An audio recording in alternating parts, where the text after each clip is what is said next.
আজকে আমরা কথা বলতে চাই কৃষি বাজেট নিয়ে। ইতোমধ্যে গণমাধ্যমে প্রকাশিত হয়েছে নতুন রাজনৈতিক সরকার তাদের প্রথম বাজেট যেটি দিতে যাচ্ছে সংসদে, সেটি আকার প্রায় 9 লক্ষ কোটি টাকার বেশি এবং বরাবরের মতোই সেটি বাংলাদেশের সর্বোচ্চ বাজেট। রাজনৈতিক সরকারগুলো সবসময়ই এই বাজেটের আকার বৃদ্ধির ক্ষেত্রে সর্বোচ্চ জায়গাটাই তারা পছন্দ করেন। সেটা একটা রাজনৈতিক অভিলাষ, আমরা তার বিরুদ্ধে নই।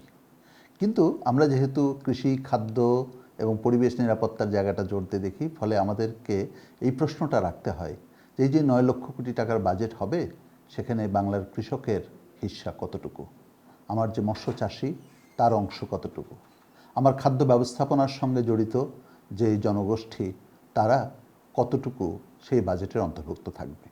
আরেকটা প্রসঙ্গ নাগরিক হিসেবে আমাদের কাছে চলে আসে, সেটা হচ্ছে এই যে সরকার 9 লক্ষ কোটি টাকার বাজেট করতে যাচ্ছে, সেই বাজেটের উৎস কী?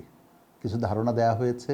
বলা হচ্ছে সকলকে ব্যাংকিং খাতের আওতায় আনা হবে এবং করের আওতা এবং পরিধি দুটোই বৃদ্ধি করা হবে, অর্থাৎ কর বাড়বে। এটা ঠিক যে বাংলাদেশের যারা করযোগ্য আয় করেন তারা অনেকেই কর ফাঁকি দেন। তারা পুরোপুরি, যেহেতু ব্যাংকিং চ্যানেলে এটা থাকে না, যেহেতু আমাদের অডিটিং সিস্টেম স্বচ্ছ নয়, ফলে কর ফাঁকির একটা জায়গা রয়েছে। আমাদের কর জিডিপি রেশিও, সেখানে বিরাট একটা গ্যাপ রয়েছে, এটা সত্য।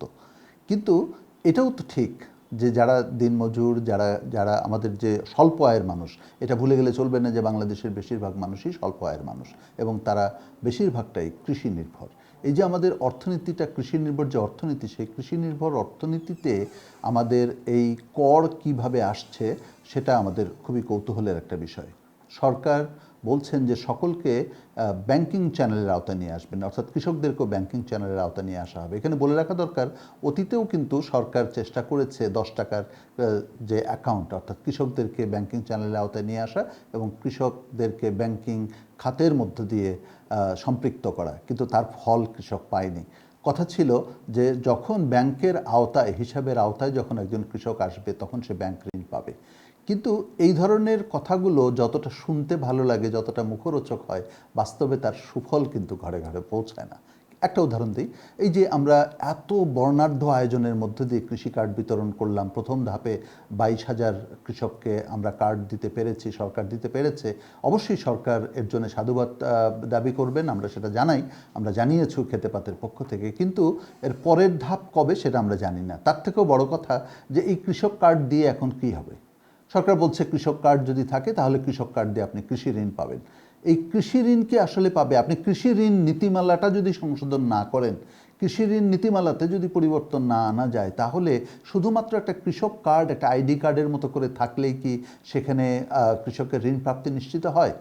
আমাদের অভিজ্ঞতা বলছে তা হয় না। ফলে কৃষি ঋণ নীতিমালা কীভাবে সংশোধন করা হচ্ছে, আমার বাজেটে কৃষকের হিস্সা কতটুকু, সেই প্রশ্নটা আমরা আজকের মতো রাখছি। আমরা কৃষি, খাদ্য, প্রাণী সম্পদ এই সবগুলো খাতেই বাজেটে বিনিয়োগ বৃদ্ধির জন্য প্রস্তাব করছি, ভর্তুকি নয়। আমরা স্পষ্টভাবে বলতে চাই সেটা হচ্ছে যে কৃষিতে এবং আমাদের এই টোটাল খাদ্য ব্যবস্থাপনায় যদি বিনিয়োগ বাড়াতে পারে সরকার, তাহলে পরে তার উপকার পুরো দেশের নাগরিকরা পাবেন, কৃষক তো পাবেনই।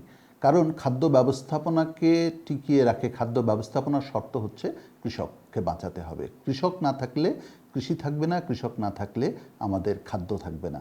সেই জন্য আগামী যে 9 লক্ষ কোটি টাকার বাজেটের আহ্বান সরকারের পক্ষ থেকে দেওয়া হয়েছে, যে উদ্যোগ নেওয়া হয়েছে, সেখানে কৃষি খাতের বাজেটে, প্রাণী সম্পদের খাতে, অর্থাৎ এই সামগ্রিক খাদ্য খাতে যাতে বাজেট বরাদ্দ বৃদ্ধি করা হয়, সেই দাবি আমরা রাখছি। কৃষি বাঁচলে বাংলাদেশ বাঁচবে। ধন্যবাদ সকলকে।